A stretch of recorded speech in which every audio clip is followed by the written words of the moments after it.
ابن ماجہ میں کتاب الدعوات میں ایک پورا باب ہے، باب فی دعائے رسول اللہ صلی اللہ علیہ وسلم، نبی کریم اسلام کی دعا کا بیان۔ دعا کیا تھی؟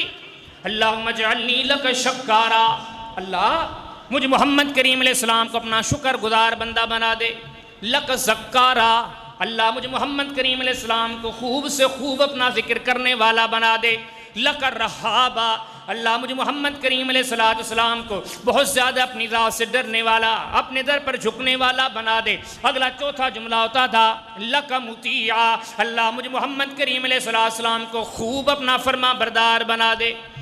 جن کی زندگی کے لیل و نہار، صبح شام راتیں دن اللہ کی فرما برداریوں پر قائم، لیکن پھر بھی دعا کرتے ہیں اللہ مزید فرما برداریاں عطا فرما، کیونکہ جو اتنا بڑا بادشاہ ہے اب کیسے ہو سکتا ہے کہ اس کی نافرمانی کی جائے۔ لیکن بد نصیبی کہیں، بدبختی کہیں، محرومی کہیں، کم عقلی کہیں، کم ایمانی کہیں، کم فہمی کہیں، جو نام دیں دے دیں، لیکن ہم آج اس اللہ کی بات کو کچھ نہیں سمجھتے۔ جملے میں نے شروع میں کہتے ہیں اس کی کیسے ٹالیں، اسے کیسے منہ موڑیں، اس کو کیسے چھوڑیں۔ یہ دنیا والوں کے لیے تو ہم نے یہ زاویے بنا رکھے گئے، بہت کم لوگ ہیں دنیا میں جو کبھی اللہ کے لیے بھی ذہن بناتے ہوں۔ فرمایا کہ یہ اللہ کے لیے ذہن آپ کو بنانا پڑے گا۔